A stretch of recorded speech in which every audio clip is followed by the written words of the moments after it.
예, 시작하겠습니다. 예. 그 에너지 관리에서 설명을 드리려고 하는데요. 그 일단 에너지는 이쪽 보게 되면 난방기, 히트펌프, 이제 펌프, 축열조, 열교환기, 뭐 외부 시오트, 액화 시오트, 뭐 전력 쭉 나눌 수가 있는데요. 이게 다 연결되어 있습니다. 이제 히트펌프는 이제 전기와 관련이겠죠. 전기하고 열을 공급하는 것들이고, 버퍼 탱크는 히트펌프에서 이제 열 관리하는 목적들이고요. 시오트는 이제 난방기에서 올 수도 있고요. 그 다음에 외부 시오트가 올 수도 있고, 액화 시오트 수도 있고요. 전기 관리는 이렇게 해서 연결되어 있는 걸 볼 수가 있는데요. 보통 우리는 이제 히트펌프를 이제 많이, 그러니까 요새 히트펌프를 많이 쓰기도 하고, 그다음에 전기가 보통 일반적으로 그 난방기 하면은 이제 전기로 난방을 많이 하죠. 전기로 난방을 많이 하는 이유는 하나밖에 없습니다. 그 이유는 간단하게 말해서 기름보다 싸니까 그렇죠. 그들이 연료보다 싸니까. 근데 전력을 사용하게 되면 반드시 들어갈 것이 바로 버퍼 탱크가 들어가야 되겠죠. 버퍼 탱크는 기본적으로 1헥타에 보통 저는 300톤 정도를 기준으로 잡고 있습니다. 1헥타에 300톤. 1헥타에 300톤이라고 하는데 축열조의 가격은 1헥타 기준 300톤으로 하게 되면은 한 1억 한 2, 3천에서 1억 5천까지 갈 거예요. 탱크 축열조 탱크 값이요. 왜 축열조가 왜 비싸냐면요. 이게 기성품이 아니라 이것을 와서 용접을 해야 되는데 크레인을 갖고 용접을 해. 크레인을 통을 들어갖고 그 안에 용접을 하거든요. 굉장히 가격이 비싸요. 그렇지만 이제 이걸 하지 않게 되면은 전기가 순간적으로 우리가 계약 전기를 뭐 몇천 킬로 끌고 오면은 가능한데 그렇지 못하거든요. 600킬로, 끼케 한 1000킬로 정도까지 끌고 들어오거든요. 대부분의 경우가. 그러다 보니 에너지가 모자랄 때가 있어요. 태양광은 어떻게 태양광이요? 거예요? 태양광으로. 태양 전기요? 네, 태양열을 태양광 요즘 많이 설치하잖아요. 아, 머리는 바풍만 쳐도 안 그러죠. 그건 안 돼요. 용량이 네? 작아서. 용량이 작죠. 보통 우리가 600kW, 1000kW 얘기하는데 뭐 600kW 판 채우려면 얼마나 들어갈까요? 이게? 무슨 광을 막아서 하기가 아, 그게 면적. 그렇죠. 저희는 그 태양광으로 한다는 거는 요새 뭐 그런 얘기 나오더라고요. 그 유튜브 보니까, 그러니까 그런 뉴스 같은 데 보니까 저는 유튜브를 보는 게 아니라 뉴스를 보고 유튜브를 확인하거든요. 그러면은 명령형으로 한다고 한대요. 뭐 광이 필요 없는, 그러니까 적게 필요한 건 가능할지도 모르겠지만 그게 얼마나 도움될지 그게 이제 그런 작물을 몇 개 할지도 모르겠고, 두 번째 토마토하고 파프리카하고 뭐 오이나 뭐 이런 것도 다 먹었어요 지금 요즘에. 광 없으면 보관까지 키잖아요. 근데 거기다가 무슨 하는 말이 앞뒤가 안 맞는 얘기죠. 거기다가 위에다가 올려놓는다는 것 자체가 거의 그런 영농형은 말도 안 되는 얘기고, 또 하나가 그 저기 전기표였죠. 그 전기를 이용해서 온실을 돌린다는 것도 말도 안 되는 얘기거든요. 그거는 그냥 뭐야, 그 판넬 팔아먹으려는 사람들이 좀 하는다는 얘기고, 그다음 연구소 말도 들으시면 안 되는 게 키스트하고 카이스트 쪽 얘기는 배터리 쪽도 쓰지 않는 게 좋아요. 거기가 나오는 것들이 여러 가지 사회적 문제를 일으킬 수 있는 것들을 많이 하고 있어갖고 굉장히 조심하셔야 돼요. 그러니까 간단하게 말씀드리면은 지금 온실에서 사용되는 모든 것들은 시설원에 들어간 내용들이요, 최첨단일까요? 아니 다른 사람들 했던 걸 갖고 들어온 걸까요? 다른 거 탄화음에 쓰던 걸 갖고 들어온 거거든요. 그러니까 이게 최신 기술이 아니라 약 10년, 20년 전 기술이 들어오고 있어요. 그러면 그 사람들이 만들었다는 거는 그러면은 우리가 알고 있었을까 모르고 있었을까? 이미 온실 쪽에 했던 사람들은 알고 있었어요. 근데 걔들은 최신으로 얘기하는데 안 되는 이유가 여러 가지가 있어서 안 하는 거거든요. 생각보다 말씀드렸지만 온실 에너지가 너무 많이 들어. 그러니까 제가 식물 공장 안 되는 이유 중에 하나가 간단합니다. 하루에 딱 이 얘기만 하면 돼요. 야, 하루에 식물체가 몇 톤을 물을 증발하는 줄 아니? 에어컨 안 되는 이유 말씀드리면은 하루에 물을 식물에 얼마 증발하는지 아니? 그러면은 모른대요. 야, 하루에 60톤에서 100톤의 물을 증발해. 그러면은 에어컨으로 60톤하고 100톤을 어떻게 증발할지 어떻게 할 건데 이렇게 나와. 무슨 얘기냐면요. 우리 에어컨 저 돌리잖아요. 물 나오잖아요. 그러니까 에어컨이라는 게 뭐냐면 내부에 습에 있는 열을 뺏어다가 밖으로 빼내는 거거든요. 그럼 물이 생기죠. 그러니까 기체가 액체로 되면서 열을 뺏어 나가요. 그러면 그 얘기는 60톤의 물을 뺏어갖고 밖으로 나가야 된다는 얘기인데 말이 안 되는 얘기잖아요. 그게요. 그러다 보니까 환기통에서 하는 수밖에 없고 차광에서 내부 광량 줄여주고 그다음 환기시켜서 에너지를 빼내는 건데 이게 제가 계속 지난번 처음 시간에 말씀드렸듯이 온실은 싸구려 곡물이라 통제가 안 되거든. 통제가 안 되니까 우리가 여러 가지 이제 경제성 있는 방법을 통해서 제어를 하려고 하는 거거든요. 그리고 우리가 난방은 반응이 느리고 환기는 반응이 빠르다. 예를 들어서 우리가 온도 설정을 할 때요. 그 난방 파이프 온도를 환기 온도 설정보다 항상 아래에 놔요. 그 이유가 뭐냐면은 만약에 난방 파이프 온도를 높게 놓고 환기 온도를 낮게 놓으면요. 창이 열려버릴 수가 있거든요. 난방기가 돌아가 있는 창이 열려버리면은 바로 유지되는 게 아니라 갑자기 또 역전이 확 되죠. 공기 온도가 뚝 떨어지고 공기 온도가 올라 이런 상태 발생하기 때문에 보통 우리가 공기 온도는 환기는 빠르고 난방은 천천히 된다는 것들을 우리가 왜냐면 구역을 난방해야 되니까 내가 요게 파이프가 여기 있어요. 얘가 뜨거워요. 그렇지만 저기까지 뜨거워지려면 시간이 오래 걸리죠. 이것들이요. 그래서 이렇게 느리다고 보시면 돼요. 시간대를 갖게 한다. 그래서 습도 관리에서는 다르게 하기도 하는데 뭐냐면은 같이 올라가야 난방 환기는 13도, 15도, 17도, 19도 이렇게 올라가는데 가끔 가다가 바꿀 수도 있어요. 이거는 내부의 습도가 너무 높아요. 그 장마철 뭐 이런 식의 다 넘어왔어요. 그럼 어떻게 할까요? 환기 온도보다 난방 온도를 높여놓으면은 보일러가 돌아가면서 환기가 되면서 습을 빨리 제거하겠죠. 그 목적으로는 우리가 환기 쓰게 돼요. 아주 부분적으로. 그러니까 환기 온도와 공기 온도를 역전시킬 때가 있다. 그때는 내부의 습도가 너무 높아서 문제가 발생했을 때 에너지를 사용해서라도 할 수 있다. 이것들을 어떤 때 사용하느냐 또 하나가 내가 흐린 날 약을 뿌렸어요. 농약을. 살충제 벌레가 자꾸 있어서 바이러스가 올 것 같아. 그래갖고 내가 약을 뿌렸다. 그럼 어떻게 해요? 환기 온도와 파이프 난방 온도를 역전시켜 버리죠. 그럼 어때요? 환기하면서 보일러가 돌아가니 내부의 약이 빨리 마르겠죠. 그러니까 이거는 흐린 날이에요.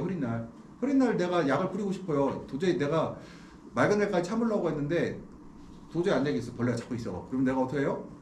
파이프 온도와 환기 온도를 역전시켜서 약을 뿌린다는 거죠. 특수한 상황에서 내가 특수하게 사용할 수 있는 방법들이에요. 그래서 써있죠. 습도 관리에서는 다르게 하기다. 이거 뭐냐? 환기를 시킬 수 없는 상황에서 환기를 시키려고 할 때. 우리가 보통 난방 온도, 환기 온도 항상 환기 온도가 난방 온도보다 위에 올라가 있어야 되고요. 온실 온도는 저온계는 난방 온도와 비슷하고 고온계는 환기 온도와 비슷하다. 당연하겠죠, 이거는. 온실 온도는 그러니까 온실 온도는 난방 온도가 이제 맞겠죠. 난방 온도 15도 하면 15도 이상 절대로 안 올라가겠죠. 그다음에 고온계는 환기 온도와 비슷하다. 환기하는 거 이하 환기 온도보다 어때요? 절대로 올라갈 수가 없겠죠. 이거 내려갈 수가 없겠죠. 그 이상이죠, 항상. 그다음에 조조관은 일출 30분 이전에 아침 온도에 도달해야 된다. 이건 뭐냐면은 조조관을 하려고 하면은 내가 일출 30분 이전에 내가 목표로 하는 오전 온도에 도달해야 된다. 예를 들어 내가 18도로 유지가 되려고 하면은 14, 5도에서 18도까지 이미 해가 뜨기 전에 도달했어야 된다는 것들을. 그럼 창을 열면은 커튼을 열어도 온도가 더 빨리 올라가진 않겠죠. 그 다음에 일몰시에는 초저녁 온도에 도달하게 된다. 그러니까 초저녁 온도, 내가 예를 들어서 18도를 목표로 잡았으면 18도까지 온도가 천천히 떨어지게 해야 된다는 얘기고요. 아침에 온도 상승 속도가 빠르면 결로가 생기기 쉽다. 그 다음에 저녁에 온도의 하강 속도가 빠르면은 냉해를 받을 수 있으며 에너지의 손실이 크다. 우리가 천천히 올리고 천천히 떨어뜨려야 되고요. 그래서 온실은 부드러워야 된다. 영양인자는 광, 금속, 습도, 외기온들이 있다. 난방에 대해서 이제 보려고 합니다. 이제 2단계 제어가 있어요. 2단계는 이제 일출부터 일몰까지가 한 단계고요. 일몰부터 일출 때까지가 우리 2단계로 해요. 이거는요. 보통 우리가 일출 예를 들면요. 영향값을 줄게요. 우리가 이제 18도 일출에 18도가 되죠. 18도를. 그러면은 18도인데 그러니까 일출 1시간 전부터 온도를 16도에서 2시간에 18도를 올린다. 이거는 우리가 시간당 1도씩 끌어올린다는 거죠. 이거 인플루언스가 뭐냐면은 그 레디에이션 값이 그러니까 광영향값을 우리가 준다는 얘기 뜻이고요. 그 다음에 일몰부터 온도를 18도로 해서 1시간에 16도로 그래서 18도에서 16도로 떨어뜨린다는 거죠. 그래서 이거는 영향광도는 데이터를 이용해서 상한선 60% 70%라는 얘기는 뭐냐면은 요 시기에 광이 1000줄이었어요. 그럼 상한선 600에서 700줄이라는 거는 600에서 700W가 상한선이고 최대광이 보통 30%는 뭐냐? 최한선은 내가 이 시기에 1000W였으면 300W를 하한선으로 잡으라는 얘기예요. 그래서 영향값을 줄 때. 그러니까 700W가 넘어도 700W인 거였거든요. 300W 이하로 떨어져도 그건 300W인 거예요. 그렇게 잡으는 거 우리가 상한선을 잡았다는 얘기들이에요. 영향값. 그러면 실제로 어떻게 움직이나 볼게요. 그 다음에 보통 4단계 제어가 있습니다. 이거는요. 4단계 제어는 우리가 가장 많이 쓰는 게 4단계 제어인데요. 보통 일출 1시간 전부터 실내 온도를 17도에서 60분 안에 18도로 높이고요. 그 다음에 1시간에 1도씩 올리고, 그 다음에 광도가 높으면은 일출 시 난방 온도를 1도 높여서 19도로 한다. 뭐냐면은 광도가 높으면은요, 예를 들어서 우리가 여기서 그러면은 일출 1시간 전에 17도에서 18도로 만들었잖아요. 그러면 얘가 19도로 만들고 싶어요. 그러면 이거 어떻게 할까요? 얘를 온도를 2시간 전부터 해야 돼요. 얘는 훨씬, 그러니까 예를 들어 내가 15도에서 18도로 올리고 싶어. 그러면은 3시간 전부터 조종을 시켜야 되는 거고요. 16도인데 18도를 올리고 싶어요. 뭐예요? 약 2시간 전부터 해야 되는 거고. 예를 들어서 내가 15도인데 17도로 맞추고 싶으면 2시간 전부터. 내가 15도인데 18도로 하면 3시간 전부터 조조가온이 들어가야 돼요. 이 얘기는 뭐예요? 에너지가 더 많이 들어갔죠. 그러니까 에너지가 들어갔다는 얘기는 우리가 광합성을, 그러면 왜 하느냐? 광합성을 촉진시키기 위해서 한다. 그러면 뭐냐면은, 야, 우리가 계산해 봤는데 난방비를 들이는 것보다 들어간 비용에 비해서 오전에 광합성을 1시간 더 하는 것이 유리하겠다 한다는 거죠. 그럼 이 상태가 되면 우리가 뭘 줄 수가 있어요? 내가 18도 19를 만들었어. 그럼 탄산 시비가 가능하죠. 식물체 온도가 탄산가스를 먹을 준비가 돼 있잖아. 근데 나는 모르겠고 16도로 맞춰놨어요. 그럼 어때요? 아직 식물체가 광합성을 할 준비가 아직 덜 돼 있어요. 그러면 여기다 탄산가스를 넣어봐야 소실한 거죠. 그래서 제가 말씀드리지만 조조가온이 돼 있는 상태에서 탄산 시비는 돼야 되는 거고, 오전 탄산 시비가 이제 여기서 연관돼 있죠. 다. 그래서 하나 다 떨어진 게 아니라 전부 다 붙어 있다. 습도, 광, 그다음 탄산가스 시비, 조조가온 전부 다 연관돼 있다는 거예요. 하나가 안 되면 나머지 하면 안 된다는 거예요. 그러면은 2단계 들어가요. 이거는 1단계는 뭐예요? 결로를 안 생기게 하려는 게 1단계였고요. 일출 1시간 후부터 이제 실내 온도를 30도에서 19도 높이고, 이건 이제 광합성을 초속 2도씩 올렸다는 얘기죠. 1단계에서 내가 충분히 뭘 했어요? 습을 제거하고 결로가 생기지 않게 만든 다음에 1도부터 우리가 어떻게 해요? 일출 1시간부터 우리가 쭉 올라가죠. 이제 어떻게 올라가느냐?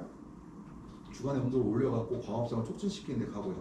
그 다음 3단계는 일몰부터 시간 온도를 이제 16도 떨어뜨리는, 일몰 시간대부터 온도를 떨어뜨리게 해서 시간당 2도씩 떨어뜨리는데 16도, 18도 이게 떨어뜨리고 나서 다시 1시간 1도 정도 올린다는 거죠. 옛날에는 이제 이 3단계는요, 해도 되고 안 해도 돼요. 옛날에는 이걸 하라고 했었는데 최근에는 또 하나 바뀐 게, 야, 3단계가 과연 오르냐에 대한 의문이 또 생기가 있어요. 왜냐면은 16도에서 17도로 올리면 뭐가 들어가요?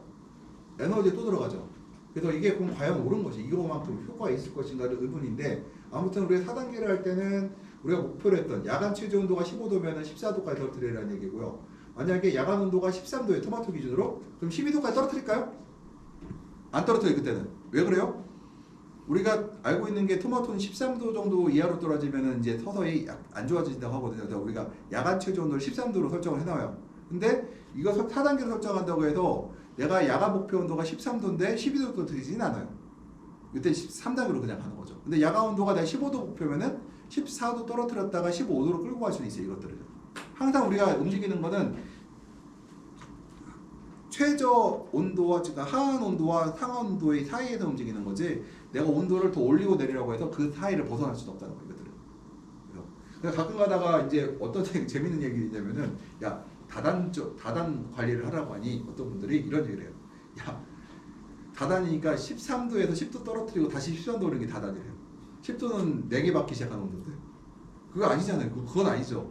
13도는 이제 우리가 13도 제어는 뭐라고 하냐? 최저 온도 관리라고 해요. 그냥 다단이고 뭐고 간에 13도로 꾸준히 가는 거는 우리가 최저 온도 관리. 그냥 이거 다단이고 필요 없다. 나는 난방비 아끼고 그냥 최저로 식물체만 그러니까 뭐라고 하죠? 광합성 효율은 모르겠고 내가 냉해받지 않게 그냥 유지할 거야. 13도에. 오이는 15도고요. 그게. 다단 관리하라고 하니 이제 오이 15도를 갖다 13도로 떨어뜨려 버리면은 오이가 짧아져요. 상품성 없는 거 오이들 나오기 시작해요. 그렇게 되면. 근데 여기서 얘기할 때는 요 제어할 때 주의점은 항상 그 작목의 최저 생장, 그러니까 우리 말하는 최저 죽고 사는 그 온도가 아니라 상품성에 영향을 주는 그 최저 온도를 이하로 떨어뜨리면 안 된다는 거예요. 네. 교수님, 이게 여기에서는 그 온도에 따라서 저렇게 하는데 네. 그 물을 줘야 되잖아요. 예. 그거는 여기에서 다루질 않네요. 아, 물은 또 광량적으로 또 들어가죠. 여기서는 안 하고 이제 양액, 여기서는 할지 모르겠는데요. 일단은 물 주는 것도 광량 제어가 기본이에요. 물을 그러니까 에너지를 받는 것은 광으로 받잖아요. 그러니까 증산에너지는 물로 받으니까 광으로 받으니까 광에 따라서 에너지를 증산량을 설정하긴 해요. 그런데 중요한 거는 플러스 또 하나가 있어. 잎의 개수라고 얘기하는데 잎이 많을수록 물을 더 줘요. 잎이 많다는 얘기는 뭐냐? 작물이 크다는 얘기죠. 작물이 클수록 물을 더 주고. 그다음에 실무에서는 환경제하고 이 물제하고 다 붙어 있죠. 다. 근데 여기서 안 나왔어. 아, 그거는 이제 수경 재배 좀 따로 할 수도 있어요. 근데 일단은 거기 수경 재배를 하면 또 얘기가 길어지죠. 또 그 수경 재배 제가 저희 학생들 예정으로 두 학기를 가르치거든요. 수경 재배를 완투로 해서 두 학기를 가르쳐요. 제가 완을 원래는 완투에서 완은 기초, 투는 심화로 해서 가르치려고 했는데 그냥 기초로 해서 두 학기를 가르치려고. 왜냐면은 심화까지 가면 안 되겠더라고요. 그래서 기초로만 하는 걸로 하고 대신에 그 반복하고 일부 이제 어려운 내용들은 추가로 더 가르치려고 했는데 굉장히 생각보다 까다롭습니다. 근데 기본은 광량제예요. 걔도 마찬가지로.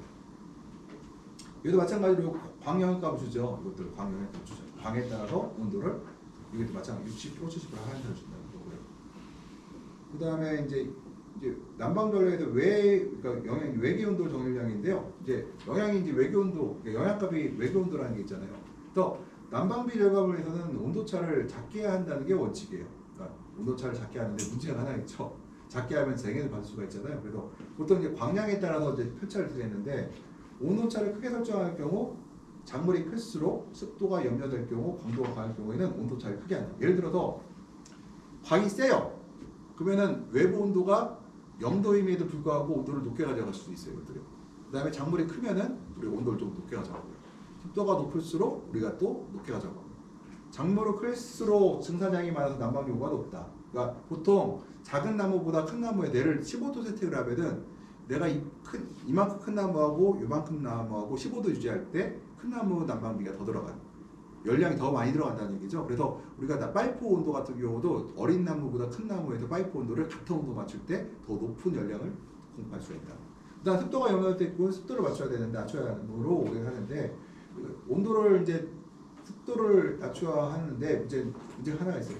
온도 난방을 이제 습도 차를 크게 두면은 내외부의 편차가 크게 발생함으로써 우리가 습도 제거가 쉬워지거든요. 그런 방식으로 습도를 제거한다. 그래서 광도가 강할 경우에는 외부 광량, 난방이 이제 적게 들어가서 에너지가 많이 들어오니까 외교온이 높아진 거와 똑같은 역할을 한다는 것들이요. 그래서 외교온 증가량을 보게 되면은 우리가 광량에 따라서 외부 온도가 외교 온도가 실제로 증가하는 거. 그러니까 실질상으로 온도는 안 올라가는데 증가값이 이만큼 된다고. 내가 벽와트가 들어오면은 외부 온도에다가 4도씩을 더 추가해 준다는 거죠. 0도인데 4도고. 만약에 예를 들어서 여기가 만약에 300와트가 되면은 0도 외부가 5도인데 예를 들어서 15도로 인정을 해준다는 얘기거든요. 외부 온도 값을 우리가 얘기를 하는 거고 영향값. 그다음 풍속입니다. 풍속 같은 경우는 이제 풍속에 따라서 풍속이 빠를수록 어떨까요? 난방비가 더 들어가죠 이것들이요. 그러면은 우리 사람도 바람 부는 날 더 춥잖아요. 같은 온도라도. 그러면은 우리가 그 인간이 피부에서 열을 많이 뺏기기 때문에 그런 증상이 나타나거든요. 그러면은 볼게요.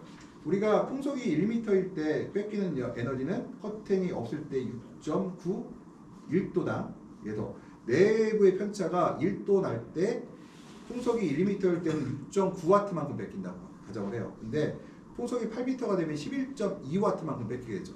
근데 이때 커튼을 치게 되면 어때요? 4.3이 되고요. 4.6가 되고 풍속이 빨라도 5.2밖에 안 돼요. 그러니까 예를 들어서 이거 한낮에 얘기해요. 밤엔 다 살 테니까 한낮에 광이 좋은데 광이 좋다는 얘기는 외부 온도를 낮아도 높다고 인정을 해주잖아요. 거기까지 좋았어요. 근데 풍속이 빨라요. 그러면 풍속이 빠를 때는 우리가 에너지의 손실이 커서 보일러가 돌아갈 수도 있으니 이럴 때는 상광 스크린이라는 투명한 스크린을 쳐서 보일러가 돌아가지 않게 막아버리죠. 이것들을. 내가 에너지를 댈 수 있는 저희의 목적들은 온실을 운영할 때 에너지를 웬만하면 적게 쓰려고 해요. 왜냐면 우리 전체 운영비에서 약 30% 이상이 난방비로 지출되거든요. 그래서 난방비를 절약하려고 하는데, 그래서 이 커튼 전략을 써야 되는데, 그럼 이 커튼 전략을 쓰려고 하면은 보온 가격이 될까요? 낮에? 안 되죠. 그럼 뭐가 있어야 돼요? 아주 투광성이 좋은 스크린이 있어야 돼요. 그러다 보니까 요새 커튼은 두 종류가, 그러니까 커튼 두 종류로 발달하고 있는데, 하나는 투광성이 좋은 스크린과 반사율이 좋은 스크린이 간다는 거거든요. 그럼 여기서 지난 수업 때 얘기할 때 커튼 얘기를 할 때요 투광성 얘기를 했었는데 바로 요 시점에 투광성이 들어갈 수가 있겠죠. 투광성은 유지한다는 얘기는 내가 겨울광을 그대로 이용할 수 있으면서도 내가 온실의 난방비를 절약할 수 있다는 얘기가 되죠. 만약에 이게 없다고 하면은 내가 보일러를 더 돌리거나 아니면 광을 포기하거나 해야 되죠. 이거들요. 그래서 보통 커튼이 쳐 있을 때는 되게 우리가 에너지 손실이 줄어든다고 얘기를 해요. 이거들요. 그다음 전략인데 저기 비가 있습니다. 비가 오면은요 우리가 예를 들어서 이제 이걸 제가 뒤쪽에 만들어져 보는데 비가 오면은 열 손실이 많아져 가는데요. 강우량이 비대한다고 해요. 우리가 온수 온도를 그러니까 60도로 놨다고 하면은 예를 들어서 5도씨를 더 추가시킨다. 그러니까 유리나 비닐에 물이 묻으면은 열 손실이 더 많아요. 우리 껍데기에 그러니까 예를 들어 물이 많다는 얘기는 그쪽으로 물 쪽으로 에너지가 물은 에너지가 크기도 하고 작기도 하는데 뭐냐면은 크기도 한다는 소리 뭐냐면 에너지 1도 올리는데 에너지가 너무 필요해요. 차갑잖아요. 그러면 우리가 뭘로 하느냐면 식물체 온실 내에서 에너지를 그 물 쪽으로 공급을 해버린단 말이에요. 그러면 어떻게 될까요? 그런데 온도가 안 올라가. 뭐예요? 에너지가 온도는 낮은데 이것을 1도 올릴 때 필요한 에너지가 굉장히 큰 거예요. 그러면 에너지를 계속해서 뺏기게 되죠. 그렇기 때문에 우리가 비가 와서 그 비닐이나 유리에 물이 묻게 되면 파이프 온도를 일반적으로 안 오는 날보다 5도를 올려요. 그래서 어떻게 하냐면은 우리가 환경제약 컴퓨터 좋은데 이렇게 써놔요. 그러니까 난방절에 이제 영양인자 쪽에 이제 레인을 딱 집어넣어요. 레인을 딱 치고 그다음 몇 도를 넣을 것이냐, 5도를 넣을 거냐, 7도를 넣을 거냐 설정을 하죠. 이 5도는 기준점이고 상황에 따라서 5도가 될 수도 있고 7도가 될 수도 있어요. 이거는 내가 이제 영양값을 넣을 수가 있어요. 근데 이 영양값 넣는 거는 제가 말씀드리지만 아주 고급 컴퓨터만 들어있다. 외상 컴퓨터에 들어있고 국산 컴퓨터에 이게 안 들어있어요. 그러면은 없으면 우리가 못하느냐? 알고 있죠. 어떻게 하면 돼요? 야 밤에 비 온대. 그러면 어떻게 해요? 평상 온도를 올려놓으면 돼요. 난방 온도, 파이프 온도를 이렇게 하면 되죠.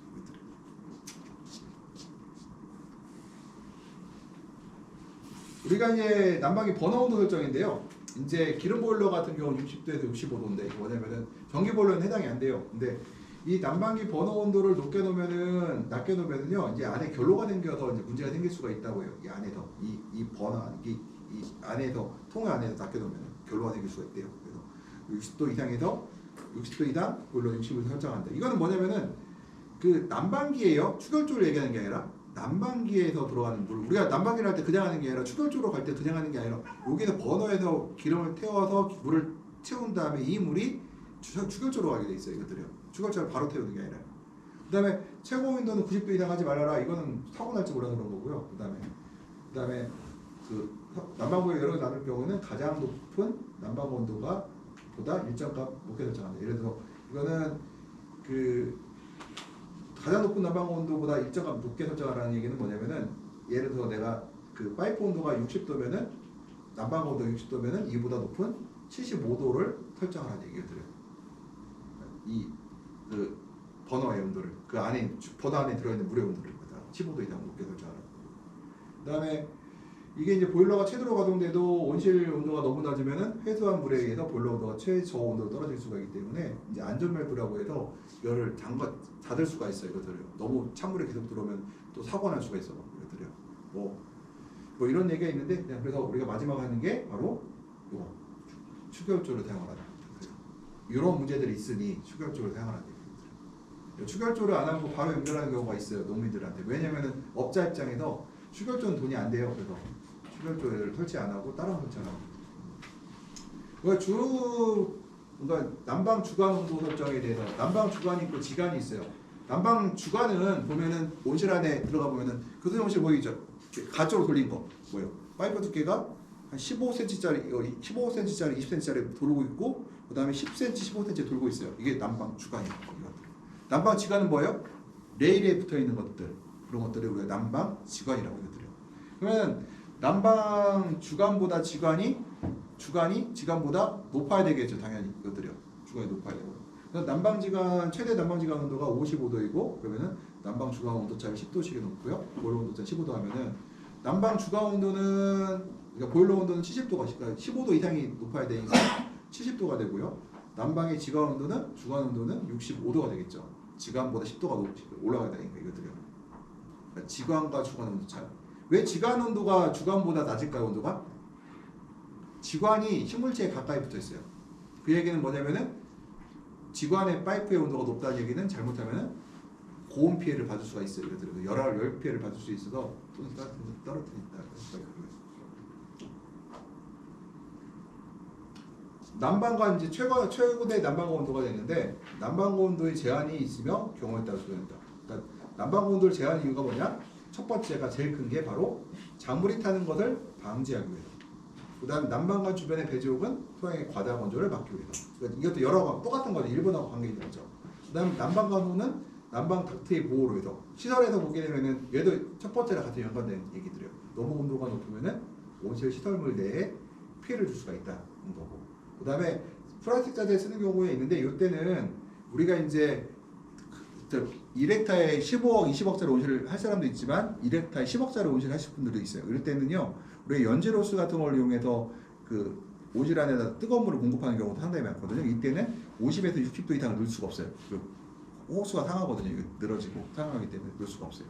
그러니까 보통 1헥타 기준으로 10억짜리 온실도 우리가 지을 수 있거든요. 뭐 그렇다고 해도 문제가 될 건 없어요. 그래서 말씀드렸지만 온실을 지을 때 제일 먼저 결정할 게 뭐라고 했어요? 작물이 결정되고 온실의 성능이 결정된다고 했잖아요. 내가 방울토마토 키우고 있는데 딸기 키우고 있는데 굳이 20억짜리 온실 지을 이유가 없어요. 10억짜리만 줘도 충분하니까 이럴 때는 바로 우리가 바로 플라스틱 난방관을 사용하는 경우도 많다는 거죠. 그래서 또 하나가 있는 게 이거 보게 되면요, 이게 파이프 온도가 낮은 게 좋잖아요. 결론은 파이프 온도가 낮은 게 좋죠. 낮게 들어가는 게 높게 들어가는 것보다. 내가 같은 열량을 공급하는데 낮게 들어가려면 어떤 조건들이 있어야 될까요? 주관 온도와 지관 온도가 낮으려면 어떻게 될까요? 파이프의 개수가 많아야 되죠. 파이프의 개수가 많으면은 낮은 온도로 공급해도 열량이 더 많이 들어가죠. 왜냐면은 표면적 곱하기 에너지를 한 게 공급 에너지잖아요. 표면적을 넓히면은 들어가는 물의 에너지가 작아도 곱하기를 하면 똑같아진다는 얘기죠. 그래서 결국은 내가 온실의 온도를, 들어가는 물의 온도를 낮추려면 어떻게 해야 돼요? 설비가 비싸지겠죠. 그러니까 하나 그대로 하죠. 그러면 사람들이 왜 온도를 왜 높여서 공급해? 다 이유가 있는 거죠. 왜 높여요? 높여놔야 안에 온도가 유지가 되니. 그런데 내가 손실은 보죠. 그렇지만 내가 할 때는, 그렇지만 나는 돈이 없어. 그럴 때는 내가 그럴 수도 있다니. 항상 그 온실의 온도를 낮은 물로 공급하는 온실은 배관이 굉장히 크고 많이 들어간 사람들은 괜찮고, 또 하나가 있어요. 또 들어갈 때 내가 3,000평인데 한 사람은 돈이 없어서 한 구역으로 다 넣었어. 이게 3,000평을 예를 들어서 3,000평을 돌아서 나오는 온실이 있고, 한 사람은 3구역으로 나와서 1,000평씩 돌아요. 하나 돌아가더라고. 1,000평 돌고 나가, 1,000평 돌고 나가. 그럼 어때요? 1,000평 돌고 나는 사람의 물이 어때요? 순환 속도가 빠르죠. 빠르다는 얘기는 더 낮은 온도로 공급할 수 있다는 얘기 되고, 더 낮은 온도로 공급한다는 얘기는 곧 작물은 좋죠. 그다음 또 그리고 또 하나가 있어요. 온실 온도 편차가 줄어들겠죠. 파이프 배관수가 늘어나고 공급하는 그 구역을 많이 나눌수록 온실에서 이제 난방에 관해서는, 그러니까 수경재배는 반대요. 수경재배는 구역 많이 나는 사람은 진짜 바보 같은 사람이고, 온실 구역을 많이 나누면 싸구려 온실이에요. 근데 이 난방에 관해서는 구역을 많이 나누고 배관의 개수가 많을수록 굉장히 좋은 온실이거든요. 이것들이. 그러니까 편차도 작고 온실에 들어가는 물의 온도도 낮게 들어갈 수 있어요. 낮게 들어간다는 얘기 시물체에 더 건강하다는 얘기죠. 이것들이. 피해 사고 위험도 줄어들고 이것들. 그래서 그러니까 사람들이 왜 난방 온도를 높일까? 돈이 없어서다. 이렇게 해서 돈이 없어서다. 근데 돈이 없으니까 온도가 높은 거죠. 그러니까 온실의 그러니까 성능이 나쁜 거죠. 한마디로. 그 난방 온도 설정은, 그 난방 온도는 제어 알고리즘에 의해 결정된다. 그러니까 이거는 내가, 그럼 나는 컴퓨터가 없는데 그것도 역시 제어, 우리 사람 머릿속에 알고리즘이 있어요. 사람 머릿속에 알고리즘이 있죠. 아까 말했던 그 알고리즘이 들어있는 거예요. 그래서 우리가 주난방 온도는 항상 보조난보다 온도를 높게 설치한다. 그러니까 뭐냐면은 주난방이라는 건 뭐냐? 우리가 그 온실을 전체를, 그러니까 공간 난방을 하는 거 우리가 주난방이래. 공간 난방이 뭐냐? 온실을 데피는 것들. 그러면 부분 난방이 뭐냐? 근권 난방이라든가 생장점을 난방한다고 할 때 우리가 부분 난방 이것들이요. 그러면 중난방이 더 높아요, 보조난방이 높아요? 중난방이 높고 보조난방은 온도가 낮죠. 왜 보조난방이 낮냐? 보조난방은 대부분이 식물체에 붙어 있어요, 거의 다. 어제 생장ton 난방이라든가 우리 근권 난방을 할 때는 식물체에 가까웠죠. 그러다 보니까 이것들은 더 낮은 온도로 들어가는 거죠. 그리고 우리가 뭐 보조난방 온도는 중난방 온도에 따라 달라진다. 이거는 중난방을 어떻게 하냐에 따라 보조난방도 중난방이 올라가면 보조도 올라가야 되죠. 그리고 우리가 그러니까 난방 온도 영향을 미치는 거는 온실의 온도와 온도 높을수록 당연히 더 파이프 온도 높아야 될 거고 난방 온도 높아야 될 거고요. 외기 온도도 당연하고요. 풍속도 당연하고요. 하여튼 이 세 가지는 온도의 난방 온도가 높아질수록 이것들 세 가지가 높아질수록 난방 온도는 그만큼 비례해서 올라가야 되는 거죠. 그렇죠.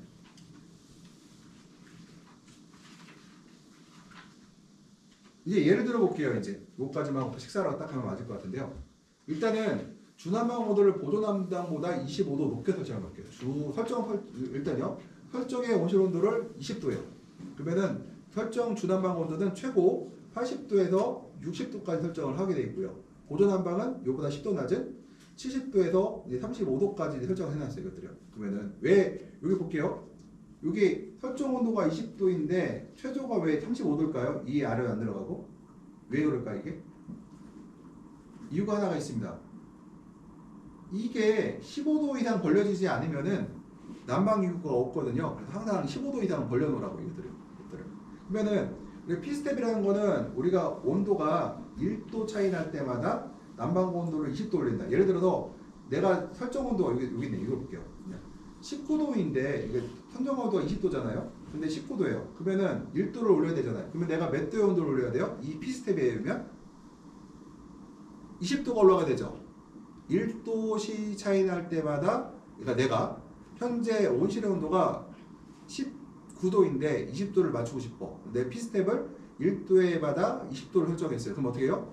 1도 차이 나니까 20도의 파이프 온도 올라가야 되겠죠. 그럼 어떻게 돼요? 중난방 파이프 온도가 여기서 보게 되면 최저 난방 온도가 이제 여기 보게 되면 1도 높여야 되니까 여기서 20도가 올라갔잖아요. 그러면 여기 20도가 현재 온도가 19도고 최저 난방 중앙 온도가 20도면은 우리가 1도 높여야 되니까 20도만큼 더 올려야 된다는 얘기 되고요. 그 다음에 최저 보조 난방 파이프는 35도씩 그냥 유지해 가고 있고요. 그러면은 여기서 현재 온도가 이제 18도가 되면은 2도씩 높여야 되니까 중난방 파이프를 또 20도를 또 올려야 되고요. 그 다음에 여기 지금 40도에 20도 올린 거예요. 그 다음에 또 여기서 또 15도가 또 올라가서 20도가 또 올라가서 이제 55도가 됐죠. 근데 여기서 17도가 됐어요. 3도를 올려야 돼요. 그러면 어떻게 돼요? 최고 온도를 80도까지만 제한했잖아요. 그럼 80도 이상 못 올라가죠. 여기서가 이제 차이가 나는 거고 보조난방과 중난방 파이프는 우리가 몇 도 차를 주게 돼 있었어요? 10도씨를 이상을 차이를 반드시 주게 돼 있다고 설정해놨죠. 앞에서 여기서 보면은 우리가 예를 들어서 이제 중난방 파이프하고 이제 10도를 우리가 이제 설정할 때 예를 들어서 55도면은 이제 중난방 온도표에 10도 주고 15도 주게 돼 있잖아요. 요대로 따라 버리면은 여기서 바로 이런 설정이 나오는 거죠. 그러니까 외부 온도가 내부 온도가 만약에 16도가 돼도 내가 80도 이상 못 올리는 거고 여기서 보조 난방은 70도 이상 못 올리는 거죠. 이거 한계점이에요. 이거는 양 사이드를 걸어버렸어. 이 사이드 움직이게. 그리고 또 걸은 게 보조 난방과 중난방은 10도 이상은 최소한 벌어져라는 명령을 하나 내려버렸잖아요. 요 안에서 움직이게 되겠죠. 이것들이. 그럼 P스텝이라는 거는 20도가 될 수도 있지만요. 경우에 따라 10도가 될 수도 있어요. 이것들은. 내가 설정하기 나름 이것들은. P스텝이 10도일 수도 있고 20도일 수도 있고. 예를 들어서 내가 파이프의 크기가 파이프가 많이 들어가 있어요. 그럼 어때요? P스텝은 커져야 돼요? 작아져야 돼요? 작아질 테죠. 그 다음에 내가 파이프가 적게 들어갔어요. 그럼 P스텝은 어때요? 이것보다 커져야 되겠죠. 그러니까 이거는 고정된 게 아니라 나이가 난방 설비를 어떻게 했냐에 따라 내가 그 공급할 수 있는 난방 파이프의 면적이 어떠냐에 따라서 요건 달라진다는 것들이에요.